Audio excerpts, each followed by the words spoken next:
வணக்கம். வள்ளுவர் வாசகர் வட்டத்தில் இருந்த உங்கள் இனிய கண்ணன். தென்னாடுடைய சிவனே போற்றி, எந்நாட்டவர்க்கும் இறைவா போற்றி. எங்கள் வாழ்வும் எங்கள் வளமும் மங்காத தமிழ் என்று சங்கே முழங்கு. இந்த காணொளியில் காலேஜ் டிஆர்பி 2025 தமிழ் இந்த கட்டுரை வடிவ வினாக்களுக்கு விடையளிப்பது எப்படி அப்படிங்கிறத ஒரு 5 நிமிஷம் எப்படின்னு நான் சொல்கிறேன், கவனமாக கேட்டுக்குங்க. 90% இந்த காலேஜ் டிஆர்பி எக்ஸாம் நடக்காதுன்னு தான் சொல்லிக்கிட்டு இருந்தாங்க. இதனால் ஏகப்பட்ட பேர் படிக்கவே இல்லை. நாங்கள் 1.5 வருஷமாக காலேஜ் டிஆர்பி கிளாஸ் கண்டினியூவாக நடத்திக்கிட்டு இருக்கோம். நோட்டிஃபிகேஷன் வந்ததுலேருந்து இது வரைக்கும் டெய்லியும் திங்கள்லேருந்து சனிக்கிழமை வரைக்கும் காலேஜ் டிஆர்பிக்கு கிளாஸ் நடத்திக்கிட்டு இருக்கோம். டிஸ்கிரிப்டிவ் பேட்டர்னில் தான் ஸ்டடி மெட்டீரியல் கொடுத்துருக்கோம். எங்ககிட்ட படிக்கக்கூடிய எல்லாத்துக்குமே இங்கே பாருங்க, இந்த syllabus based study material free தான். கடந்த 1.5 வருஷமா எங்ககிட்ட படிக்கிறாங்க. ஆனால் எவ்வளோ பேர் நெகட்டிவாக இதில் எக்ஸாம்லாம் நடக்காது, வேஸ்ட்டு, சும்மா தான் சொல்லுவாங்க ஆனால் நடக்காது அப்படின்னு சொன்னாங்க. இடையில ஒரு எலிஜிபிலிட்டி டெஸ்ட் மனோன்மணியம் சுந்தரம் யூனிவர்சிட்டியில் வச்சு அப்புறமேல் டிஆர்பிக்கு ஷிஃப்ட் ஆகி அந்த டிஎன்செட்டும் நடக்காதுன்னு சொல்லிட்டு இருந்தாங்க. அது போஸ்ட்பான் ஆனது, இப்போ அது நடந்துடுச்சு. இப்போ ஆனுவல் பிளானர் விட்டுட்டாங்க. இந்த ஜூலையில் எக்ஸாம்னு சொல்லியிருக்காங்க. இன்னும் கூட ஏகப்பட்ட பேருக்கு நம்பிக்கை இல்லை. நல்லா கேளுங்க. ஏற்கனவே இந்த யூஜிடிஆர்பிக்கு அதான் பிடி பிஆர்டி எக்ஸாம் வராது அப்படி சொல்லிக்கிட்டே இருந்தாங்க. திடீர்னு வந்துடுச்சு. அப்புறம் எங்ககிட்ட படிக்கிறவங்க அதுக்கு பின்னாடி ஏகப்பட்ட பேர், சார் எங்களுக்கு கொஸ்டின் பேங்க் கிடையாது, மெட்டீரியல் கிடையாது, கிளாஸ் வைங்கன்னு ஏகப்பட்ட பேர் அவசரமாக படித்து எக்ஸாம் எழுதுனாங்க. எங்கள் சென்டரில் 63 பேர் பாஸ் பண்ணியிருக்காங்க. இதில் ஸ்டேட் ஃபர்ஸ்ட் கொடுத்துருக்கோம். இது ஊருக்கெல்லாம் தெரிஞ்சது தான். அதே மாதிரி தான் திடீர்னு இப்போ டிஎன்செட் ரிசல்ட் விட்டான்னு வச்சுக்கோங்க, எனி டைம் ஜூலைன்னு சொல்லிட்டாங்க. ஒன்று ஜூலையில் நடக்கலாம், இல்லைன்னா ஆகஸ்ட் செப்டம்பரில் நடக்கலாம். கண்டிப்பாக காலேஜ் டிஆர்பி நடக்கும். அதனால அந்த நெகட்டிவ் தாட்டை விட்டுருங்க. இன்னொன்று, இதுக்காக படித்தா ஒன்றும் கெட்டு போயிட மாட்டோம், அது ஞாபகம் வச்சுக்கோங்க. நீங்கள் காலேஜ் டிஆர்பிக்காக நீங்கள் ப்ரிப்பேர் பண்ணால் தப்பு கிடையாது. ஒன்றும் படிக்கிறதுனால யாருமே உலகத்தில் நம்ம உடம்பு அழிய போகிறது கிடையாது, மனசு கெட போக கிடையாது. படிக்கிறது நல்லது தான். சரி, இந்த இதில் இந்த எஸ்ஏ டைப் கொஸ்டின்ஸ், ஐ மீன் இந்த டிஸ்கிரிப்டிவ் பேட்டர்னை எப்படி பண்ணணும் அப்படின்னா, நீங்கள் பாயிண்ட் டு பாயிண்ட் படிக்கிறத முதல்ல விட்டுருணும். நீங்கள் மேக்சிமம் இந்த யூஜிடிஆர்பி பிஜிடிஆர்பிலாம் ஒரு பாயிண்ட் டு பாயிண்ட், திருக்குறளை இயற்றியவர், திருக்குறளை தன் அதிகாரம், திருக்குறளை காமத்துப்பாலில் இது, சிலப்பதிகாரத்தை இயற்றியவர், மணிமேகலை இயற்றியவர், இப்படி படிப்பீங்க. இந்த ஆட்டிடியூடை நீங்க சேஞ்ச் பண்ணணும். அதாவது ஒரு புத்தகத்தை முழுமையா படிக்க கத்துக்கணும். ஃபர்ஸ்ட் இந்த சிலபஸ் இப்போ நான் சொல்றேன் பாருங்க. இப்போ ஃபர்ஸ்ட் சிலபஸ் பழந்தமிழ் இலக்கியங்கள்னு கொடுத்துருக்காங்க. 8 தொகை இருக்கு, 10 பாட்டு இருக்கு, 14 கீழ்கணக்கு நூல்கள் இருக்கு. இந்த 3 சேர்ந்தது தான் அழகு 1.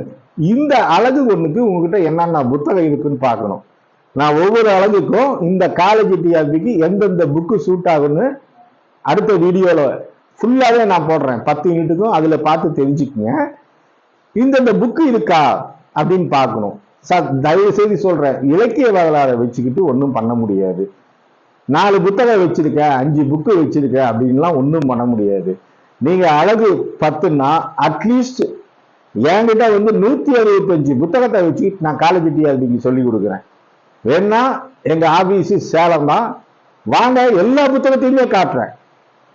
ஏன்னா யூடியூப்ல ஒவ்வொரு புத்தகத்தெல்லாம் எடுத்தெல்லாம் காட்டிக்கிட்டு இருக்க முடியாது, டைமும் இருக்காது, நீங்க பார்க்க மாட்டீங்க. என் நண்பருக்கு ஃபோன் பண்ணுங்க, சேலத்துல தான் இருக்கேன், அஸ்தம்பட்டி பக்கத்துல தான் எங்களுடைய ஆபீஸ். வாங்க, காலேஜ் டிஆர்பிக்கு எந்தெந்த புக்கை வச்சு நாங்க மெட்டீரியல் போட்டிருக்கோம், அதை எப்படி சொல்லித்தரோன்னு நேரே பாருங்க. ஒன்றும் தப்பு கிடையாது. நான் யாரா இருந்தாலும் நேரில் பார்த்து இந்த சிலபஸ் படி எந்தெந்த புக்கை நான் பயன்படுத்துறேன் அப்படின்ட்டு ஏன்னா அடுத்தது நான் யூடியூப்ல போறேன். நம்பிக்கை இல்லைன்னா நேரில் வந்து பாருங்க, ஒன்றும் தப்பு கிடையாது. ஃபார் எக்ஸாம்பிள் இப்ப 8 தொகை இருக்கு, இதுல எப்படி கேள்வி கேட்பாங்க? இதை வந்து ஒரு மைண்ட் செட் வந்து வச்சிருக்கணும். ஏற்கனவே நம்ம 5 வருஷம் காலேஜில் படிச்சது தான், ஒன்றும் புதுசா கிடையாது. முதல்ல கேள்விகளை வந்து கத்துக்கணும் நாம. இப்ப நற்றினை எப்படி கேட்பாங்க, குறுந்தொகையில எப்படி, கலித்தொகையில எப்படி, ஐங்கில் நூல்ல எப்படி, முதல்ல ஒவ்வொரு நூலினுடைய சிறப்புகளை தெரிஞ்சுக்கிட்டு அதுக்கு தகுந்த மாதிரி தான் கேள்வி கேட்பாங்க. அத முதல்ல தெரிஞ்சுக்கணும். நான் ஏகப்பட்ட கொஸ்டின்ஸ் இதுக்கு முன்னாடி வீடியோவிலே போட்டிருக்கேன், அந்த இது வந்து பாருங்க. அடுத்தது ஒவ்வொரு யூனிட்டா பாருங்க, இதுக்கு என்னென்ன புக்கு வச்சிருக்கிறீங்க சார். நான் என்கிட்ட படிங்கன்னு நான் சொல்ல கிடையாது சார், அது என்னுடைய மோட்டிவ் கிடையாது. என்கிட்ட ஏகப்பட்ட பேர் படிக்கிறாங்க, இன்னும் ஏகப்பட்ட பிசினஸ் வந்து எங்ககிட்ட என்கிட்ட இருக்கு. அதனால அந்த என்கிட்ட படிச்சா தான் நீங்க வேலைக்கு போவீங்க அந்த மாதிரியான இது சொல்ல கிடையாது. பட் டிஆர்பிக்கு படிக்கிறவங்க யாரா இருந்தாலும் ஃபர்ஸ்ட் வந்து உங்களுக்கு சிலபஸ் பேஸ்டு ஸ்டடி மெட்டீரியல். நான் சொல்றது ஸ்டடி மெட்டீரியல்ங்கிறது புக்கு இல்ல, நீங்களே வந்து ப்ரிப்பேர் பண்ணலாம் ஒவ்வொரு சிலபஸ்க்கு. ஃபார் எக்ஸாம்பிள் வந்து ஒரு உதாரணத்துக்கு சொல்றேன், இப்ப 8 தொகைனா வெறும் நற்றினை வந்து நீங்க இலக்கிய வரலாறுல வச்சு பண்ண முடியாது. இப்ப நற்றினையில வந்து என்னென்ன பாட்டு இருக்கு, தனியாவே நீங்க நற்றினை புக்கு எத்தனை பேர் எழுதியிருக்காங்க, அதுக்காக நீங்க விண்ணத்தூர் நாராயணசாமி ஐயர் உதவி செஞ்ச அந்த மூலத்தை எடுத்து படிச்சு நம்மளால புரிஞ்சிக்க முடியாது. இன்னைக்கு எளிமையான தமிழ்ல நற்றினையை பத்தி எழுதியிருக்காங்க. நற்றினையில மொத்தம் எத்தனை பாட்டு, அத்தனை பாட்டையும் மனப்பாடம் பண்ண முடியாது. ஒரு 6 பாட்டு 7 பாட்டு நாம வந்து மனப்பாடம் பண்ணணும், அது நல்லா ஞாபகம் வச்சுக்கோங்க. அதே மாதிரிதான் குறுந்தொகை, கலித்தொகை, ஐங்கிறு, புறநானூறுல வந்து ஏகப்பட்ட கேள்விகள் வந்து எடுக்கலாம். ஏன்னா புறநானூறு வந்து உங்களுக்கு வந்து தொல்காப்பியத்தினுடைய புறத்தினை அடிப்படையாக கொண்டு இயற்றப்பட்ட வந்து நூல். புறநானூற்றுல வந்து சேரன், சோழன், பாண்டியன், கடையேழு வள்ளல்கள், இந்த மன்னர்கள் எல்லாமே வந்து பாட்டு வந்து எழுதியிருக்காங்க. முழுக்க முழுக்க முழுக்க புற செய்திகள். தனியா நீங்க இலக்கிய வரலாறு நீங்க கரெக்ட் பண்ண முடியாது. ஆச்சுங்களா? நான் என்னென்ன புக்கு, சங்க இலக்கியத்துக்கு என்ன புக்கு, 10 பாட்டுக்கு என்ன, 8 தொகைக்கு என்ன, எல்லாமே நான் வந்து சொல்றேன். 11 கீழ்கணக்கு நூல்கள்லையும் அப்படிதான். இப்போ ஃபார் எக்ஸாம்பிள் ஒரு சிம்பிளா கேட்கிறேன், இந்த ஃபர்ஸ்ட் யூனிட்ல திருக்குறளின் மேலாண்மை கருத்துக்களை பற்றி விவரிக்க கேள்வி கேட்டா எப்படி எழுதுவீங்க? திருக்குறள்ல காணப்படும் மேலாண்மை பற்றிய கருத்துக்களை எடுத்துரைக்கவும், இப்படிதான் கேட்பாங்க. உங்களுக்கு திருக்குறள்ல கேள்வி கேட்கறாங்கன்னா திருக்குறள்ல அறத்துப்பால முழுசா எழுதுங்க அப்படின்னா உங்களுக்கு கடவுள் வாழ்த்துல இருந்து துறவியல் வரைக்கும் எல்லா திருக்குறளையும் எழுதிக்கிட்டு இருக்க முடியாது. திருக்குறளை 1330 குறள்ல என்னென்ன தலைப்புல அந்த அதிகாரம் இருக்கு, எப்படி எல்லாம் கேட்கலாம். திருக்குறள்ல கல்வியை பத்தி சொல்லியிருக்காங்க, திருக்குறள்ல வந்து இல்வாழ்க்கையை பத்தி சொல்லியிருக்காங்க. இதெல்லாம் தொகுத்து வச்சு நாம வந்து படிக்க கத்துக்கணும். திடீர்னு வந்து உங்களுக்கு திருக்குறள்ல மேலாண்மை கருத்துக்களை பத்தி சொல்றாங்க அப்படின்னா ஃபர்ஸ்ட் மேனேஜ்மெண்ட் கான்செப்ட்னா என்ன, அதை முதல்ல புரிஞ்சுக்கிட்டு நீங்க எழுதணும். நான் அடிக்கடி சொல்லக்கூடியதுதான், எண்ணி துணிக கணுமம் துணிந்த பின் எண்ணுவம் என்பது இழுக்குன்னா. எண்ணி துணிக கருமம், ஒரு வேலையை செய்யறதுக்கு முன்னாடி பல தடவை யோசிச்சு அப்புறமேலு செஞ்சு பாரு. அப்புறம் இந்த வேலையை வேண்டாம் எடுத்தோம்னு சொல்லக்கூடாது. அதுதான் நான் சொல்றேன், காலேஜ் டிஆர்பி படிக்கணும்னு முடிவு பண்ணிட்டா படிக்கிறப்ப கஷ்டம்னு பேக் அடிக்காத, உங்களுக்கு தகுந்த மாதிரி நான் சொல்றேன். இதெல்லாம் மேனேஜ்மெண்ட் கான்செப்ட். தெய்வத்தான் ஆகாதெனினும் முயற்சி தன் மெய்வருத்த கூறியதும். தெய்வமே கைவிட்டாலும் நீ உருப்படியா படிச்சு, ஒழுங்கா படிச்சு, சிலபஸ் ஓரியன்டா படிச்சு, ஏகப்பட்ட டெஸ்ட் எழுதி போனா நான் தமிழாசிரியராவது ஒரே குறிக்கோள் இருந்ததுன்னா உனக்கு நேரம் காலம் பார்க்க தேவையில்லை. 7.5 சனி, அஷ்டம சனி, குரு பயிற்சி, சனி பயிற்சி, ராகு கேது பயிற்சி, எந்த பயிற்சியும் ஒன்றும் செய்யாது. அதுதான் வள்ளுவர் சொன்னான், தெய்வத்தான் ஆகாதெனினும் முயற்சி தன்மை விருத்த கூலிதனும் தான். இதுதான் சம்பந்தர் சொன்னாரு. வேயிறு தோழி பந்தன் விடமுண்ட கண்டன் மிக நல்ல வீண கருவி மாசது திங்கள் கங்கை முடிமேல் அனந்துவதனால் ஞாயிறு திங்கள் புதன் செவ்வாய் வியாழன் வெள்ளி சனி பாம்பிருந்தும் உடனே ஆசை நல்ல நல்ல அவை நல்ல அறியாதவருக்கு மிக வேண்டாம், நலிந்தோருக்கு நாளும் கோலும் தேவையில்லைன்னு. அதெல்லாம் தேவையில்லை. நமக்கு டைம் ஷெடியூல்னு நினைக்க கூடாது. 7:30 கிடையாது, 8:30 கிடையாது. அததான் வள்ளுவன் சொன்னான். இதெல்லாம் வந்து மேனேஜ்மெண்ட் கான்செப்டுக்காக நான் சொன்ன பாட்டு, காமெடிக்காக கிடையாது. இப்படி ஒன்னொன்னு எப்படி கேள்வி கேட்பாங்க அப்படி நம்ம படிக்கணும். ஒவ்வொரு யூனிட்டுக்கும் உரையாசிரியர்களா அரவிந்தன் புக் எடுத்துக்குங்க. இலக்கண வரலாறு எழுதியிருக்காரு இளங்கோவன். புக் எடுத்துக்கங்க, கலெக்ட் பண்ணிக்கங்க. இலக்கிய உரையாசிரியர்கள், இலக்கண உரையாசிரியர்கள், இலக்கியத்துல என்னென்ன உரை, சங்க இலக்கியங்கள் இருக்கு, காப்பிய இலக்கியங்கள் இருக்கு, இன்னும் எக்ஸ்க்ளூசிவா வைணவ இலக்கியங்கள் இருக்கு. இதுக்கெல்லாம் உரையாசிரியர்கள் யாரு? இதெல்லாம் டக்கு டக்கு டக்கு டக்குன்னு சொல்லணும். வைணவ உரையாசிரியர்களை பத்தி எழுது அப்படின்னு கேட்டா உடனே இந்த பாயிண்ட் ஞாபகம். யாரு ஃபர்ஸ்ட் வைணவத்துல? திருக்குறுகை பிள்ளான், பிள்ளை லோகாச்சாரியா, வடக்கு திருவீதி பிள்ளை, நம்ஜீயர், பெரியவாச்சான் பிள்ளை, அத்தனை பேரும் உங்களுக்கு ஞாபகம் வரணும். இந்த பேர் ஞாபகம் வந்தாதான் நீங்க எழுத போடணும். 6000 படியாது, 8000 படியாது, 12,000 யாது, 24,000 படியாது, 36,000 படி. இதெல்லாம் எழுதுனது, திருவாய்மொழிக்கு வியாக்கியானம் செஞ்சது. இதெல்லாம் உங்களுக்கு ஃபிங்கர் டிப்ல முதல்ல ஹிண்ட்ஸ் எடுத்து வச்சுக்கணும். இந்த கட்டுரைய இந்த கண்டென்ட் வர்ற மாதிரி எடுத்து வச்சுக்கணும். இப்படி ஒவ்வொரு யூனிட்டுக்கும், ஏன்னா முழுசா சொல்றதுக்கு டைம் கிடையாது. எல்லா யூனிட்டுக்குமே ரெடி பண்ணி வச்சுக்கணும். நாங்க என்ன பண்றோம் அப்படின்னா, அழகு 1ல இருந்து 10 வரைக்கும் 300 கட்டுரைகள் எப்படி ரெடி பண்றது, நல்லா ஞாபகம் வச்சுக்கோங்க. மேக்சிமம் அதுக்கு மேலேயே போகலாம். ஒவ்வொரு யூனிட்ல இருந்தும் இப்ப பழந்தமிழ் இலக்கியங்கள் இருக்கு, 8 தொகை இருக்கு, 10 பாட்டு இருக்கு, 12 மேக்சிமம் எத்தனை கொஸ்டின்ஸ் கேட்பாங்க இந்த 3 பாடத்துல. சங்க இலக்கியத்துல 8 தொகையில எப்படி, 10 பாட்டுல எப்படி எல்லாம் கொஸ்டின் கேட்பாங்க, 11 கீழ்கணக்குல எப்படி கேட்பாங்க. அடுத்தது காப்பிய இலக்கியத்துல, காப்பிய இலக்கியம்னா 50 காப்பியங்கள், 5 காப்பியங்கள், கம்பராமாயணம், பெரிய புராணம், திருவிளையாடல் புராணம். இந்த இதுல அடுத்தது பக்தி இலக்கியத்துல, சிற்றிலக்கியத்துல, தனிப்பாடல் திருட்டுல, இலக்கிய உரையாசிரியர்கள்ல, அப்புறம் பாத்தீங்கன்னா இக்கால இலக்கியத்துல ரொம்ப சிம்பிளா கேட்கிறேன் பாருங்க.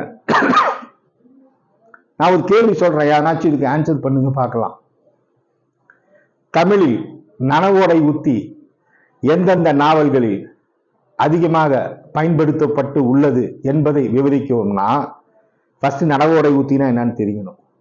இந்த நனவோடை உத்திய ஃபாலோ பண்ணி எந்தெந்த எழுத்தாளர்கள் எந்தெந்த நூலை எழுதுறாங்கன்னு தெரிஞ்சதுன்னா முழுசா மதிப்பெண்கள் போட்டுருவாங்க. இப்படி புத்தகத்தை படிக்கும் போது எப்படி எல்லாம் அதுக்காக தான் சொல்றேன், உங்ககிட்ட புத்தகத்துல இருக்கணும் அப்படின்னு நான் சொன்னது. வெறும் இலக்கிய வேலை வச்சுக்கிட்டு உங்களால கட்டுரையை ரெடி பண்ண முடியாது. எல்லாத்துக்கும் நாங்க கைட் பண்றோம், புரியுதுங்களா? இப்படி ஒன்னொன்னுக்கும் இப்ப கே பிள்ளை புக் இருக்கு. கே பிள்ளை புக்ல என்னென்ன கேள்வி கேட்பாங்க, தமிழக வரலாறு பண்பாடும், அதுல பண்பாட்டு வைத்தியலிங்கம் இருக்கு, தமிழக வளர்த்த அழகு கலைகள் மயிலை சீனி வெங்கடசாமி இருக்கு. இந்த மாதிரி கட்டுரைகளை நாங்க ரெடி பண்ணி தரோம். ரெடி பண்ணி தரோம்னா அந்த கொஸ்டின்ஸை நாங்க ரெடி பண்ணி தரோம். இதை நீங்க எப்படி பிராக்டிஸ் பண்ணலாம், எப்படி பிரசன்டேஷன் பண்ணலாம். எங்ககிட்ட படிக்கக்கூடிய ஸ்டூடெண்ட் இந்த டைம் மட்டும் கிடையாது, நல்லா பாருங்க. காலையில 5ல இருந்து 7 மணி வரைக்கும் நாங்க கொஸ்டின் அண்ட் ஆன்சர் டிஸ்கஷன் பண்ணுவோம். 6ல இருந்து 7 சாயங்காலம் GK with current affairs important factors. 7ல இருந்து 9 அப்ஜெக்டிவ் ட்ராக். 9:30ல இருந்து 11 டிஸ்கிரிப்டிவ். சரி, மார்னிங் செஷன்ல இது நீங்க உங்களுடைய இதை பிரசன்ட் பண்ணலாம். இப்ப நாங்க டிஎன்பிசிக்கெல்லாம் நாங்க நடத்துறோம். யூபிஎஸ்சி தமிழ் நான் நடத்துறேன். யூபிஎஸ்சி தமிழ் என்னுடைய பேனர் வல்லூர் வாசல் வட்டம் பேனர் கிடையாது. ஆல் ஓவர் இந்தியாவில் இருக்கக்கூடிய லீடிங் இன்ஸ்டிடியூஷன்ல நாங்க டைப் பண்ணி பண்றோம். அதுக்கெல்லாம் மெயின்ஸ் எழுதக்கூடியவங்க பேப்பர் என்கிட்ட எழுதி அனுப்பிவிடுவாங்க, நான் திருத்தி அனுப்பிவிடுவேன். பட் இந்த மாதிரி ஒருத்தர் கூட என்கிட்ட கேட்டாங்க, சார் இந்த கட்டுரையெல்லாம் நாங்க எழுதி அனுப்பி விடணுமா, நீங்க திருத்தி அனுப்புவீங்களா எப்படின்ட்டு. நாங்க அந்த மாதிரி பண்றது இல்லை. நீங்க பிரசன்ட் பண்ணலாம் இண்டிவிஜுவலா. அதுக்கு டைம் உங்களுக்கு அலாட்மெண்ட் பண்ணி கொடுத்துருவோம்.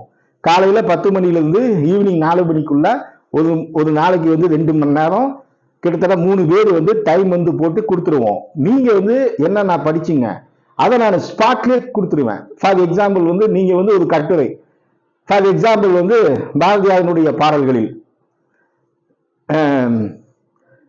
ஒருமைப்பாட்டு, தேசிய ஒருமைப்பாடு மிளிர்வதை விவரிக்கும்னு கேட்கிறேன். பாரதியாருடைய பாடல்களில் தேசிய ஒருமைப்பாடு மிளிர்வதை விவரிக்கும்னு உங்ககிட்ட கொஸ்டின் கொடுத்தாங்க. நீங்க எல்லாம் கலெக்ட் பண்றீங்க, பாட்டெல்லாம் கலெக்ட் பண்றீங்க. கலெக்ட் பண்ணிட்டு நீங்க கட்டுரை ரெடி பண்ணி ஏன்டா எக்ஸ்பிளைன் பண்றீங்க. நான் உங்களுடைய அதுல இன்ட்ரோடக்ஷன் எப்படி இருக்கு, அந்த கண்டென்ட் எப்படி கொண்டு வரீங்கன்ட்டு. இதுக்கு முக்கியமான பாட்டு இந்த நீங்க எழுதக்கூடிய பாடல் சான்றுகள் வந்து முக்கியம். இப்ப பாரதியாருடைய பாடல்களில் தேசிய ஒருமைப்பாடு மிளிர்வதை விவரிக்கும்னு கேட்டா, நீங்க இந்த அச்சமில்லை அச்சமில்லை உச்சி மீது வானிடிந்த போதிலும் அச்சமில்லை என்பதை அந்த பாட்டு எழுதக்கூடாது. புரியுதுங்களா? என்று தனியுமெங்கள் சுதந்திர ராகம் என்று மடியுமெங்கள் அடிமையின் மோகம் அது எழுதக்கூடாது. விடுதலை விடுதலை எழுதக்கூடாது. ஒளிபடித்த கண்ணினாய் வாவா எழுதக்கூடாது. பட்டங்கள் ஆள்வதும் சட்டங்கள் செய்வதும் பாதினில் பெண்கள் நடத்து வந்தோம் ஆணுக்கு பெண் இணையில்லை என்று கும்மியடி எழுதக்கூடாது. ஏன்னா இது ரிலேட்டட் என்ன? 30 கோடி முகமுடையால் முக மொய்மது ஒன்றுடையால் இவள் செப்பு மொழி 18 உடையால் ஏழும் சிந்தனை ஒன்றுடையால் இதுல தொடங்கணும். வெள்ளை நிறத்தில் ஒரு பூனை எங்கள் வீட்டில் வளர்வது கண்டீர் அந்த பாட்டு எழுதணும். காக்கை குருவி எங்கள் ஜாதி அந்த பாட்டு எழுதணும். சிந்து நதியின் மிசை நிலவினிலே சேத நாட்டிலும் பெண்களுடைய சுந்தர தெலுங்கினில் பாட்டி செய்து தோணிகள் ஓட்டி விளையாடுவோம். கங்கை நதி புறத்து கோதுமை பண்டம் காவிரி வெற்றிலைக்கு மாறு கொள்வோம்.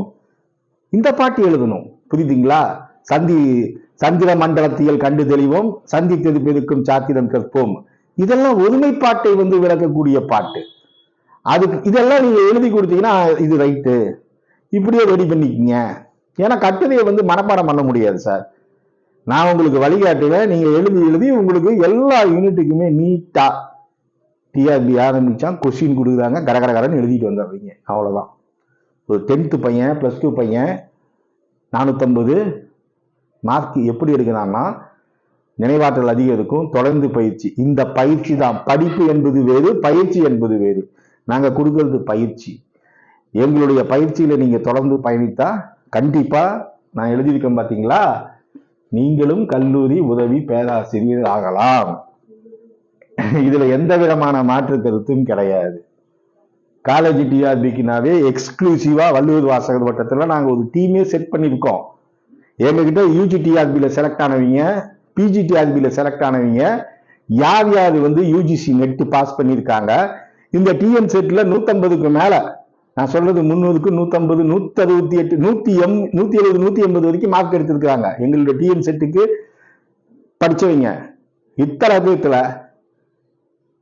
அட்லீஸ்ட் ஒரு குறைந்தபட்சம், ஏன்னா நாங்க ரொம்ப பெரிய அளவு யாரும் படிக்கல பிஜிடிஆர்பி அளவுக்கு, எப்படியும் எங்க கிட்ட இருந்து கண்டிப்பா வேலைக்கு போவாங்கன்னு நம்பிக்கையோட சொல்றேன். அதனால காலேஜ் டிஆர்பி தமிழ் படிக்கணும்னு நினைச்சா கண்டிப்பா வாங்க. வள்ளுவர் வாசகர் வட்டம் உங்களுடைய வெற்றிக்கு வழிகாட்டும். அடிக்கடி சொல்றேன், வள்ளுவர் வாசகர் வட்டம் உங்களுடைய வெற்றிக்கு வழிகாட்டும்ங்கிறது ஒரு மந்திர சொல். புரியுதுங்களா? இது ஆன்மாவிலிருந்து நாபிக்கமிலிருந்து வரக்கூடிய சொல். இந்த சொல்லால ஏகப்பட்ட பேர் பாஸ் பண்ணி வேலைக்கு போயிருக்காங்க. அதனால சும்மா பேச்சுக்காக ரைமிங்காக சொல்லக்கூடிய இது கிடையாது. எப்பொருள் யாதியாய்வாய் கேட்பினும் அப்பொருள் மெய்ப்பொருள் காண்பதறிவு. உங்களுக்கு அட்மிஷன் வேணும், இல்ல கிளாஸ் பார்க்கணும் சார், நான் கிளாஸ் பார்த்துட்டு ஜாயின் பண்ணிக்கிறேன்னா எனக்கு கால் பண்ணுங்க. டெய்லியுமே கிளாஸஸ் இருக்கு. 902542 20905 இந்த நம்பர் கால் பண்ணுங்க. கரெக்டா 7:30 மணிக்கு லிங்க், நான் 7:30 மணி செஷன் இப்ப போய்கிட்டு இருக்கு. எனக்கு ஃபோன் பண்ணீங்கன்னா உங்களுக்கு கூகுள் மீட்ல உங்களை நான் வந்து கனெக்ட் பண்ணி விடுவேன். கிளாஸ் பார்த்துட்டு ஜாயின் பண்ணிக்கலாம். எந்த டைம் வேணாலும் பகல்ல ஃபோன் பண்ணி டவுட் வந்து கேட்டுக்கலாம். நன்றி, வணக்கம்.